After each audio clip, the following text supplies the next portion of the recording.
Well, salutations, fellow idiots. Welcome back to yet another episode of that full moon madness, baby.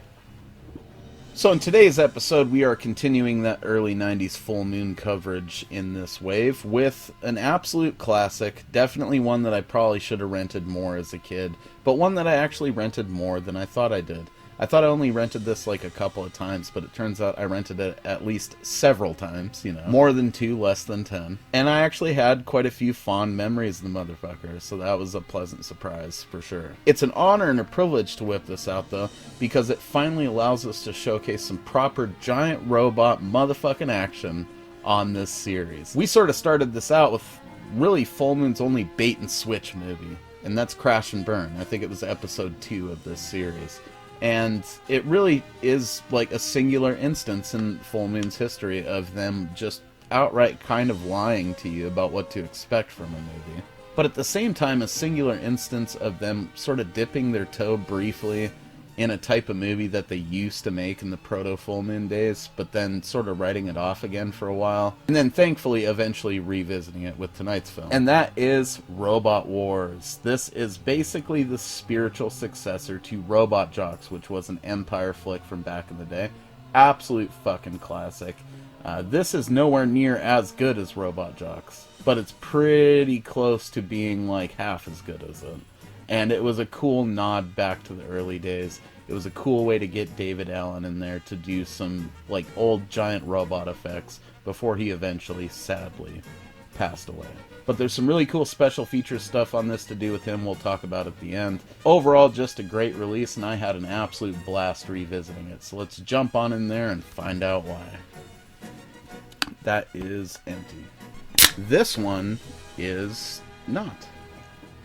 Robot Wars had a screenplay written by Jackson Barr based on a story by Charles Band. It was directed and produced by Albert Band, father of Charles Band. Originally, I guess the plan was for Charles to co-direct it with him, much like they did with Dr. Mordred, I believe it was. But by this stage in the game, old Charlie was too busy like being the CEO of Full Moon, so the directing responsibilities fell solely to his dad. And it shows. This is definitely a movie made by an old dude. It stars Don Michael Paul, Barbara Crampton, James Staley, and Lisa Rinna. It's got music by David Arkenstone. It was distributed by Paramount Home Video and obviously Full Moon Entertainment, and it was released on April 28th of 1993. Coming up on the fucking anniversary of this bitch. Basic gist of Robot Wars is it's the future. There's these two alliances. There's basically the US, or what's left of it. I forget exactly what they call themselves. They all wear windbreaker suits. Like, they all look like, 90s soccer moms. But essentially, that's like the American part of it. And then there's the Eastern Alliance, which is like all of Asia, right?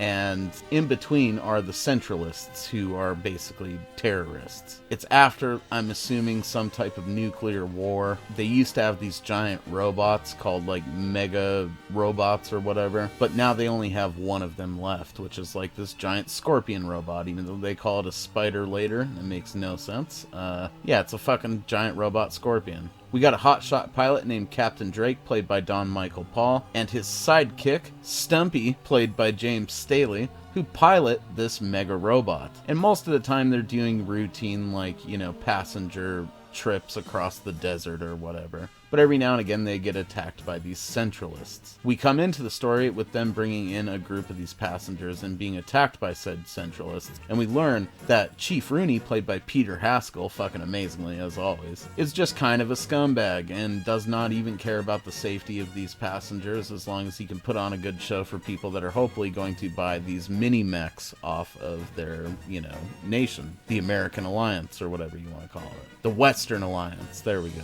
And they're currently entertaining a couple of these dudes, these Asian fellas, played by Danny Kamakona and Yuji Okamoto, respectively, in the hopes that they will, eventually purchase some of these mini-mechs. So they want him to put on a show, and he has to risk the life of these passengers, one of which is played by Barbara Crampton. She plays Dr. Lita Fanning, who is there trying to, uncover some secrets that possibly are hidden underneath one of these tourist attractions that they have around their city. But anyways, Captain Drake has to fight off these Centralists while trying to protect these civilians. He's not stoked on it. him and Barbara Crampton kind of get off on the wrong foot, and there's that whole thing to the movie as well. But basically what's going on is Drake and Stumpy, along with, Lita Fanning, are pretty sure that the Centralists are planning something with the Eastern Alliance. They're getting all this weapons and, tech that doesn't make sense that they would have it unless the Centralists were buying weapons from the Eastern Alliance to use against the Western Alliance. Chief Rooney doesn't give a fuck because he's like, you know what, that's just how it goes sometimes. We gotta, sell weapons to the enemy, and then they sell them to our enemy, but that's just the economics of warfare, basically. So all he gives a shit about is selling these mini-mechs, and he doesn't want to believe there's anything more going on than a simple trade of firearms. Really, it turns out that General Wally, played by Danny Kamekona,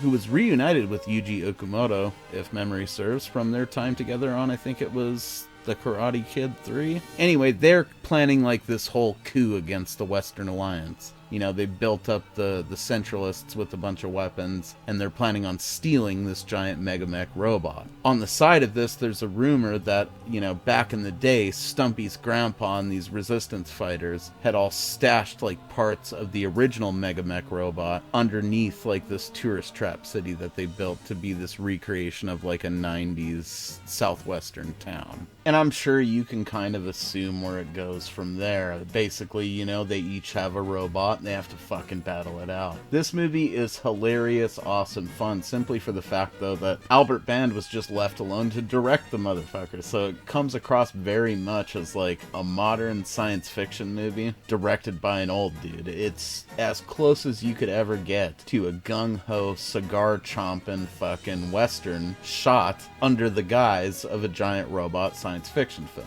I mean, there are several straight-up references to John Wayne, and Don Michael Paul as Captain Drake pretty much the entire time is doing his best job to be a low-rent Clint Eastwood. And while there isn't any actual cigar chomping in the film, his fucking crazy facial expressions and his body language taken into consideration, he may as well be chomping a goddamn cigar even if he doesn't have one in his mouth. Absolutely love every second of it. Super easy movie to put down, too. Clocks in at just under 72 minutes, and, take my word for it, a solid, 5 to 6 minutes of that is just the opening credits and the end credits. It's barely over an hour long. Feels like there's a lot more going on, though. It felt like a proper 90-minute movie when I watched it, and then I realized, holy shit, they did a lot with the time allotted, because, it's a lot shorter than I thought that it was. Really is a shame they didn't do a couple of sequels to these. Would have been cool to see Charlie himself take a crack at a sequel and maybe round it out with a good trilogy. Because as I said at the beginning, this is a singular instance of Full Moon dipping their toe in something that they did previous to Full Moon, but never continued afterwards. Literally everything else that you could think of, because it's literally all of it, they continued doing for many years to come. But the giant robot shit they left behind. And I imagine that's because of the cost and the time that it takes to do stop motion. Which is unfortunate. They figured David Allen was best used doing, little bits of stop motion on their other projects, as opposed to doing awesome stuff that was mostly stop motion. And that leads us into the special features discussion for this digitally remastered edition of Robot Wars. Not only does it look and sound beautiful, just like every other digitally remastered Full Moon release, but it also has some special features on there. I mean, you got the Wizard of Wars, which is a remembering David Allen tribute featurette. You got some vintage 1997 Full Moon promo dank. You also got the original Video Zone, as well as some trailers, if memory serves. This is actually the one that I've been sourcing the remastered trailers from, because it has a whole thing of remastered trailers on there, in addition to just standard Full Moon trailers.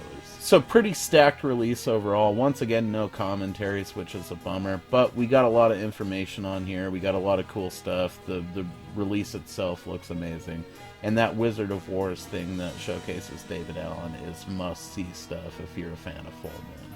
They talk a lot about an unfinished project that they hope to eventually finish and release, which was David Allen's Prime Evils, which is a thing they worked on for years before he died. It was Full Moon's most expensive production, still to date, I'm pretty sure. And would have came out had the dude not died, but they've got to finish up the last little bit of it, and hopefully we get some of that eventually. I do notice they have the creature from Primevals featured as, like, one of the background images when you log into the Full Moon streaming site, so hopefully that's a sign they're still working on it. In any case, you cannot go wrong with some Robot Wars. Just a nice, quick fix for that giant robot action. Super cool release as well. Definitely worth it for the remastered trailers alone. So get out there and grab it up. Check it out on Tubi, on Full Moon Streaming, on Amazon motherfucking Prime, wherever you can find that shit. Give it a look. As always, I have been Mosley. You've been a bunch of sexy beasts. And this has been yet another episode of that Full Moon Madness, baby. Cheers. Thanks for watching.